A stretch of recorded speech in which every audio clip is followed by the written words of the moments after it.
The value of upgrades. Hello, Jake Huling here with AircraftSalesAdvisor. I'd like to welcome you to the 5th video report in this newest series of reports called 9 Steps to a Successful Sale or Purchase of Your Plane. In the last report, we discussed selling a plane on your own and the pros and cons of this approach. We also talked about the importance of keeping control of your information, how to handle brokers when they call you about the plane you are selling or wanting to buy, and why when you are buying or selling a plane on your own, it's vitally important to know your numbers and to know why a plane is worth what you are asking or is only worth what you are offering. In this report, we're going to cover one of the more confusing factors when determining a plane's value, and that is aftermarket upgrades. And we really want to look at this from 3 different sides. One is if you own a plane with upgrades, what are those upgrades worth? 2, if you own a plane and are thinking of adding upgrades, what makes the best type of upgrades and where you should spend your money? And 3, if you're buying a plane, what upgrades you should be looking for and how much you should pay for them. So let's take a closer look. Obviously, we can't cover all upgrades for all of the jets and turboprops out there in one report, so for today's example, I'm going to use the same plane I used in the last report, the King Air B200. Now, before I go on, I want to say that it's important that we don't get too focused on what each upgrade is, and rather, we focus more on what each upgrade does and the impact each one of those upgrades has in each of the categories we just mentioned. That way, we can apply this to any upgrade for any jet or turboprop out there. As we look at each example, it's also important to remember that there are really 2 types of value that an upgrade can add. Monetary value and desirability, and each one of those adds to the total value of a plane. An example would be if you had a plane for sale with equally fair prices, total times the same year, but one had more upgrades, that plane with the extra upgrades will often be the one that sells first. So let's start with exterior options, and we're going to look at the different ways each upgrade adds value to a plane and how well it holds its value. Now, if you plan on adding upgrades, it's important to get an actual estimate for your specific plane in writing so you have a number you can count on. Also, depending on where you go, the market and inventory prices will, of course, also vary.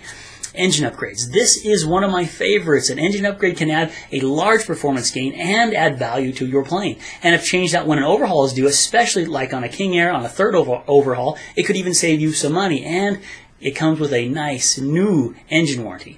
You fly faster, you fly farther, and that means you not only get where you're going quicker, but it also means less total time added to your engines and airframe. But make sure when choosing a facility that you choose a good, reputable one. If you ever need any recommendations, give me a call or send me an email because I would be happy just to pass on plenty of good recommendations for you. Overall, this upgrade does a good job holding its value, and it definitely adds desirability to a plane. This is an example of the type of upgrade that gives you value on several levels. Performance, passenger comfort because of quicker flights, and it also helps keep the value of your plane up, again because of less total time on the engines and the airframe. Upgraded 4-blade props. This one goes very nicely with engine upgrades. It adds even more performance, and the right ones can even make your cabin noticeably quieter. And for the King Air, you also have a new option from Raisback, and this is actually the first business aviation turbine prop using swept wing technology. It's really cool. It adds even more performance for takeoff, climb, and landing, keeps the noise reduction down, and looks really good on the plane. This is another example of a type of upgrade that gives you value on several levels. You're not going to make money on this one, but it will hold most of its value, and you get a quieter cabin, again, increased performance, and again, with the swept wing props, it definitely adds to the look of the plane. It's also an example of an upgrade or the type of upgrade that builds on top of another upgrade. So the upgraded props on their own without the engine upgrades will not give you as big a performance increase as with the upgraded engines. And the same goes for the engines without the upgraded props. You don't get nearly as much of an increase. So any upgrade that complements another upgrade gives you almost a bonus value. Ram air recovery for the King Air. I chose this one because it's an interesting example. It does give you some increase in climb, cruise, and help keep the engines cooler, and it saves some on fuel, but it mainly only gives you value in one area. It doesn't change the way the plane looks, and it really doesn't give the passengers a more noticeably comfortable flight. It's still a good upgrade, but not everyone would see the value in one like this. If it were already on a plane you were thinking of buying, that would be a bonus because you wouldn't have to pay as much for it. Or if you were considering adding it to your plane and you wanted it just for yourself, go for it. But don't add this type of upgrade if you're thinking it will help you sell your plane or make you money. However, with the right buyer, if you have it on your plane, it will hold some of its value and it will add some desirability again for the right buyer. Let's take a look now at some interior upgrade options. New interior and new paint. I put these two together, even though I know paint is not is exterior, not interior, but I did that because they are so often done at the same time, and they go so well together. This is a great way to increase desirability and value and the appearance of your plane. It can take a dated, worn-out looking plane and make it look and feel like new. And it's also a great way to customize your plane to your personal tastes, wants, and needs. Interior and paint make by far the biggest visual difference and feel to a plane. But be careful here, because it can also get really easy to get carried away with costly options.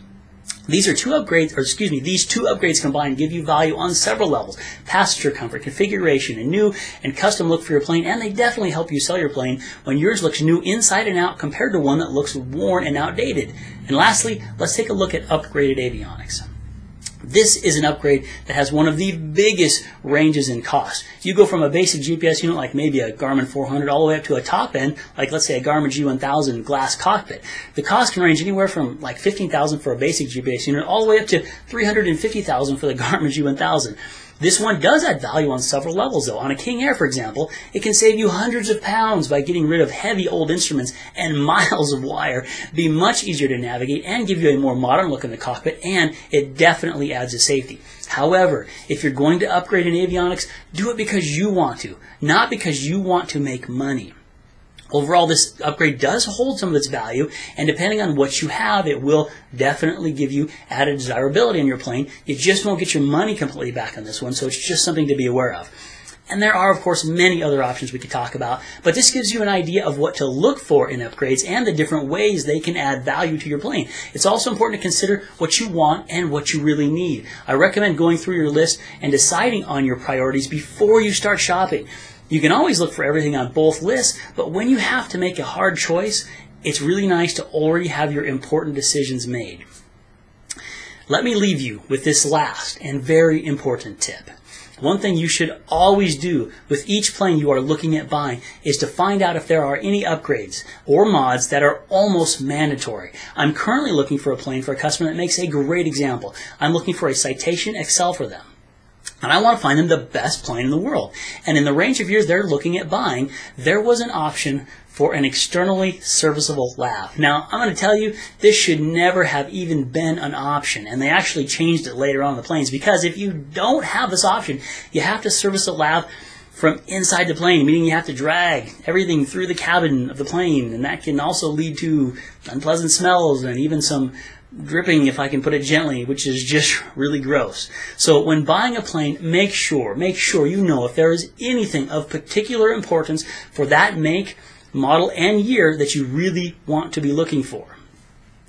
In my next report, we're going to cover setting a budget and understanding the trade difference. So that's it for this report. Thank you so much for joining me on this 5th step in my newest series of reports called 9 Steps to a Successful Sale or Purchase of Your Plane. This is Jake Huling with Aircraft Sales Advisor, and I look forward to seeing you on the next one.